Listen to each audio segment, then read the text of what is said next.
This podcast is sponsored by Ramp. Are you the decision maker in your company? Consider this. For the first time in decades, there's a better option for a corporate card and spend management platform. Meet Ramp, the only corporate card and spend management system designed to help you spend less money so you can make more. Most corporate credit cards offer points as incentives, but those points amount to less than their worth in real cash value. Ramp's corporate cards offer you cash back, real money in your pocket. Plus, you control who spends what with each vendor. And Ramp software collects and verifies receipts automatically, which means you'll stop wasteful spending and close your books in hours instead of days. Businesses that use Ramp add up to 5% to their bottom line the first year. If you're a decision maker, adding Ramp could be one of the best decisions you've ever made. And now get $250 when you join Ramp. Just go to ramp.com/easy. Ramp.com/easy. RAMP.com/easy. Cards issued by Sutton Bank and Celtic Bank, members of FDIC. Terms and conditions apply. With the Lucky Land Slots, you can get lucky just about anywhere. This is your captain speaking. We've got clear runway and the weather's fine, but we're just going to circle up here a while and get lucky. No, nothing like that. It's just these cash prizes add up quick. So I suggest you sit back, keep your tray table upright, and start getting lucky. Play for free at LuckyLandSlots.com. Are you feeling lucky? No purchase necessary. Void where prohibited by law. 18 plus terms and conditions apply. See website for details. Hello everyone, my name is Nico and I am the DM for A Fool's Quest. I want to start by saying thank you for checking out our show. We know that there's a ton of podcasts that are out there and we really appreciate you taking the time to give ours a listen. Now, before we dive into the actual show, there are a few quick items that we want to cover with you just so you kind of know what to expect from the show. First, our show is a collaborative storytelling podcast. That means that I, along with 6 other people, work together to tell a story, and we do this using the Dungeons & Dragons game system. Our show is pretty rules light when it comes to that. We focus more on making a cool story for you than we do playing a game. Our show also uses a lot of sound effects, ambience, and music. Mike, my co-editor, and I spent a lot of hours fully producing the show, so we hope you enjoy it. Speaking of music, we are very, very honored and excited to announce that the music in our show is provided in part by Midnight Syndicate, who are the makers of the official Dungeons & Dragons soundtrack. In addition to Midnight Syndicate, Algal the Bard has also gifted us with his music. He creates a lot of super cool minstrel covers of popular songs, and you can find him on YouTube. Next, A Fool's Quest is a season-based show, meaning you can dive in at the beginning of the show, which is right now, immediately after this, starting with Season 1, or you can dive in at other seasons and kick off the shenanigans there. With each season, you'll find new plot lines, new characters, new jokes, new puns, all sorts of new chaos, and each season's kind of unique in its own way. I know some podcast apps will break up shows into separate seasons for you, but not all of them do that. So we've gone ahead and created a website for our listeners that does just that. If you go to our website, afoolsquest.com, you can get a breakdown of each season and decide kind of where you want to start. If you're listening on Spotify, we've actually created individual playlists for each season. If you're on Apple, it should separate the seasons for you. If you're using something else, I don't really know. Maybe just check out our website, afoolsquest.com. Pop over there. Next, A Fool's Quest has a spin-off podcast that isn't a comedy. It's a murder mystery instead, and it is indirectly connected with the A Fool's Quest storyline, but it can be listened to completely separate. This show is called Ethereal Embrace. It has 28 episodes, and we release the show between Season 3 and Season 4 of A Fool's Quest. Again, you can find more details about Ethereal Embrace on our website. Finally, if you're enjoying the show and you want to say hello to our cast, or if you want to quietly stalk us from the shadows, which is totally cool too, you can follow us on all major social media platforms or even dive into our Discord. If you're enjoying the content and want even more AFQ content, we created a Patreon for our fans to support the show. The Patreon channel has ad-free listening, additional content, bonus episodes, and lots more. Links to our social media, to our Discord, and our Patreon are all in the episode notes here, or they are on our website with everything else. Okay, that's enough for me for now. We really hope you enjoy the show, and from all of us here at A Fool's Quest and Ethereal Embrace, be safe, we love you all, and stay foolish.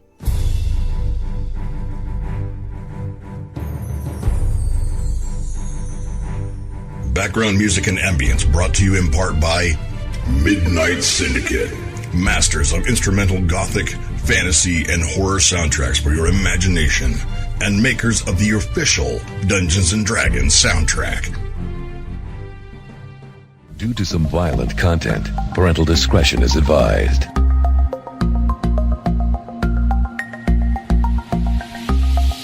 Do you love tales of fantasy, rife with thrills, adventure, and humor?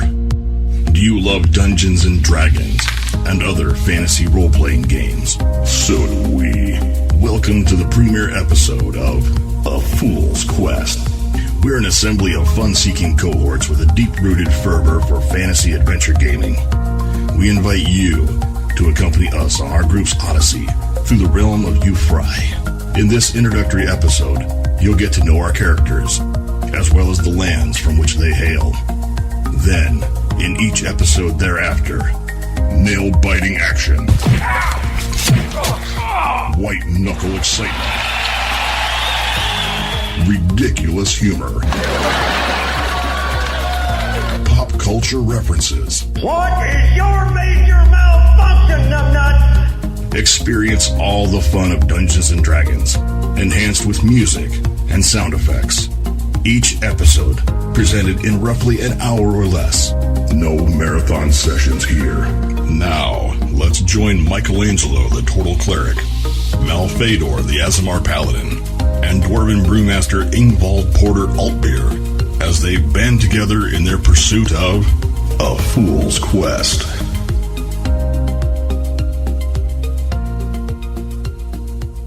Alright, I'm recording. Let's actually do this. Let's do this. So I figured we would do...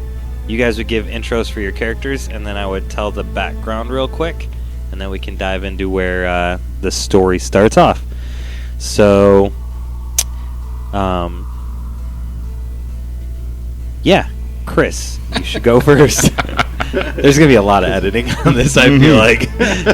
Edit all the embarrassing stuff This out. is how all the professionals start. Yes. That's right. That's right. Critical Role, here we come. That's right. Watch out. With their cats rubbing their face cats all over their recording all gear. over the microphone. Yes.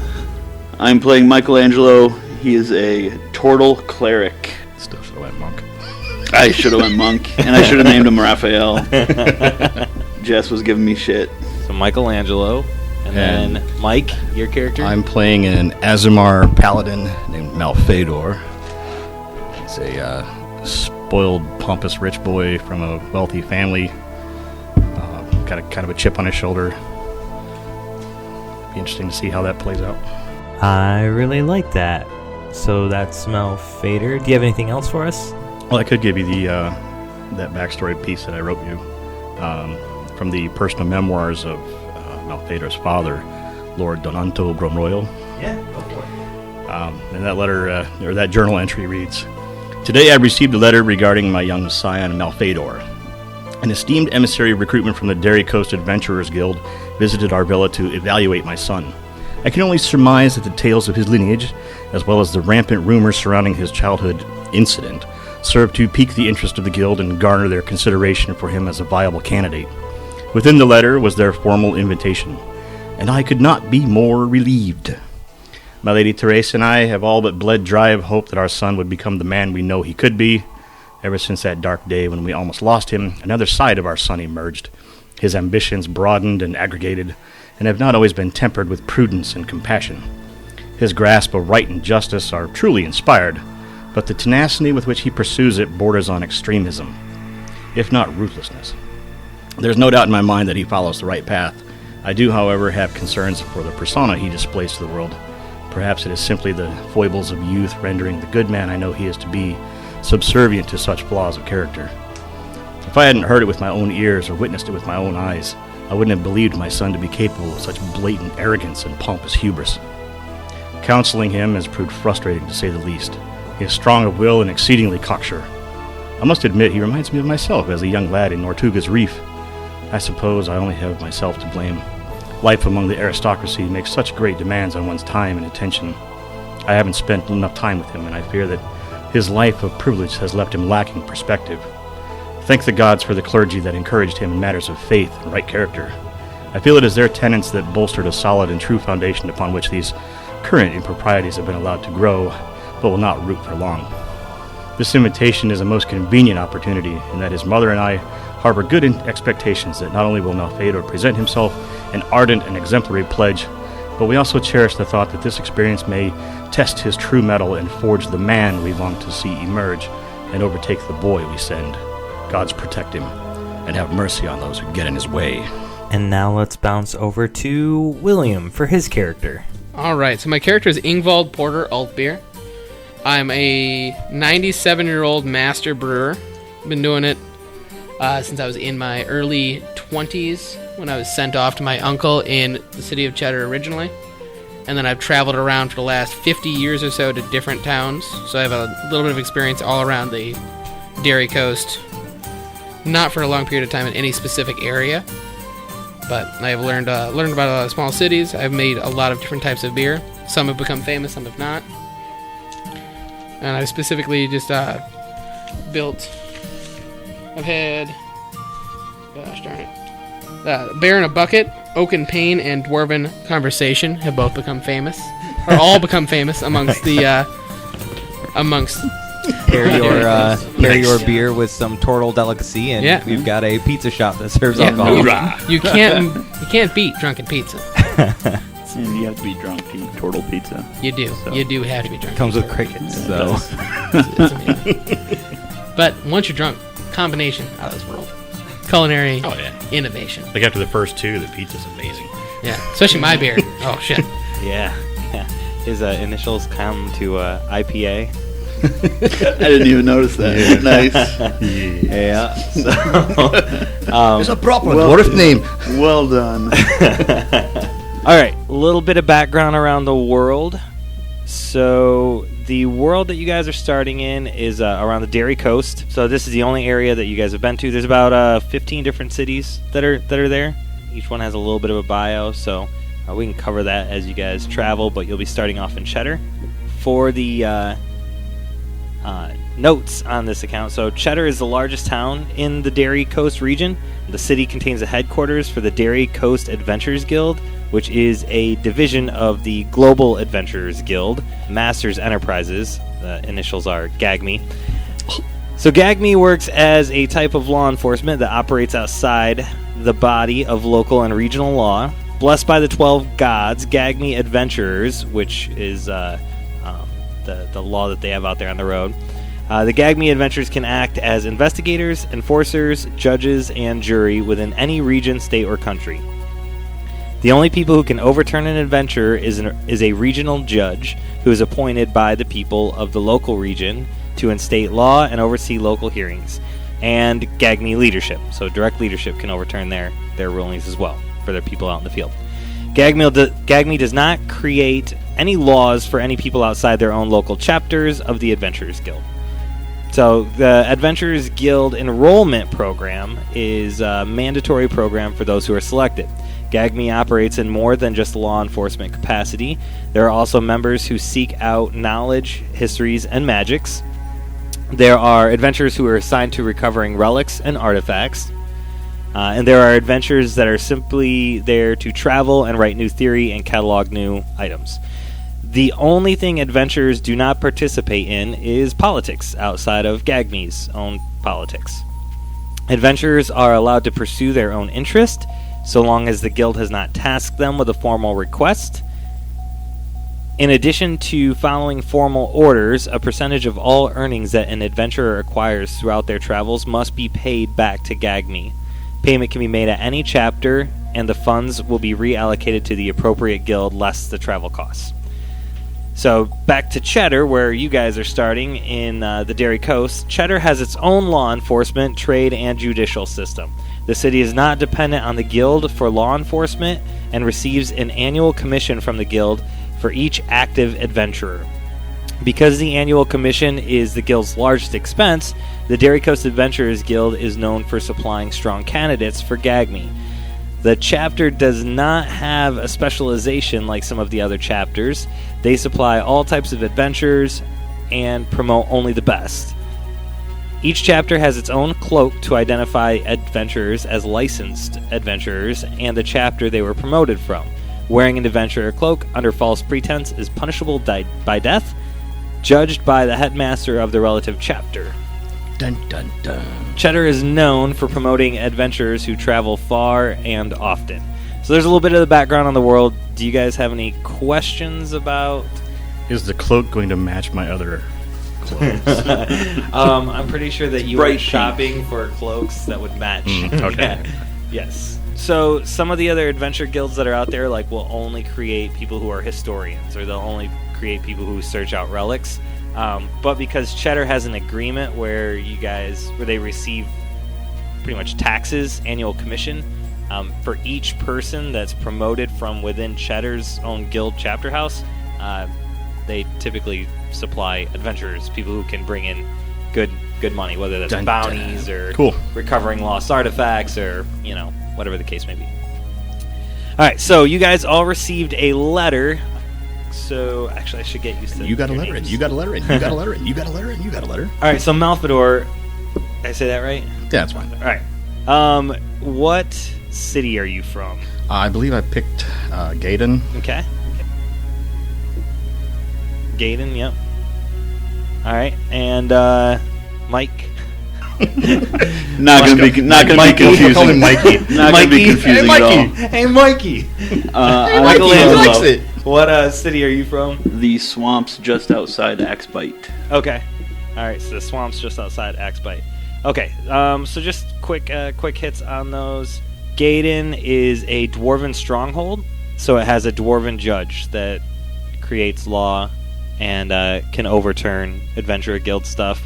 They're a pretty standard dwarven stronghold, like to mine down, primarily dwarves, which is actually kind of rare for the Dairy Coast. It's a pretty big melting pot of the different races. So to see a stronghold like that out there is the only reason other people aren't living there is because they don't want to live in the mountains with the dwarves. Oh, the view is fantastic. So there's that, and then Axbite itself. So you live in the swamp near Axbite, but Axbite is a fortification. So it has an elven judge that proceeds over that, but it's mostly a like a war fort, which is sitting out on the coast, which doesn't really make a lot of sense for where it's at, considering it's not at any choke point to go to another part of the country or continent or anything. So it's just sitting out there, but it's a really, really, really old elven fortification on a coast. It's led by an elven leader. So that's it for the two that you guys come from. So you guys receive a letter in your home cities. Wes also receives this letter, or I should say Ingvald. And the letter says, "Dear Adventurer, during recruiting's last trip through your village, town, or city, you were identified as a potential candidate for the adventuring program. You were expected to report to Cheddar for the adventure registration by the end of 10 day. You will be given a bed, 3 meals a day, and a foot chest for your belongings, for as long as you are enrolled in the adventurers recruiting camp. Upon completion of the camp, you will be considered a licensed adventurer with all rights and jurisdiction associated. Items you are required to bring for registration: 3 changes of clothes, 2 reading candles, a backpack, a lock, and a water skin. All other items must be able to be contained within a 2x3 foot chest. 2x3 foot chest. All right. Penalties. Penalty number 1. Failing out of the adventurer program will result in compensation penalties for immediate family. These compensation penalties are to cover the cost of your enrollment should you fail. Penalty number 2. Failing to present yourself to the adventurer program or intentionally failing out of the program will result in criminal offense, penalized by the highest account of the law. Congratulations on being selected. We are pleased to receive you. or else. We've been drafted. Yes. All right. So now, do we have to travel on our own accord, or do they send someone? No, they send someone. So you guys get a nice little buggy that comes out to a little carriage that comes out to pick you up. Yes. So you can they've got a foot locker there the size that they talked about. You can put your stuff in there, and then they cart you off to Cheddar. That whole trip, I will refuse to handle my own luggage. All right. The person who comes to pick you up is a hired hand. It's not an adventurer, so you are free gag to me lackey. Family histories from you guys. Anything relevant that we need to know right now? Like, were your parents in Gag Me for your history? No. No, we're just turtles hanging out. Yeah, the turtles don't actually have a lot of Gag Me adventure adventure requests. So you're kind of they hang out in groups of 4 generally. Down in some sewage. Yeah. With a pet rat.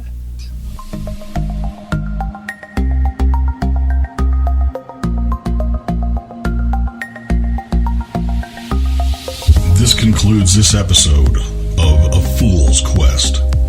Join us next time for more fun and daring adventure. Thank you for listening, and don't forget to like, subscribe, review, and comment on your favorite platform to listen to A Fool's Quest.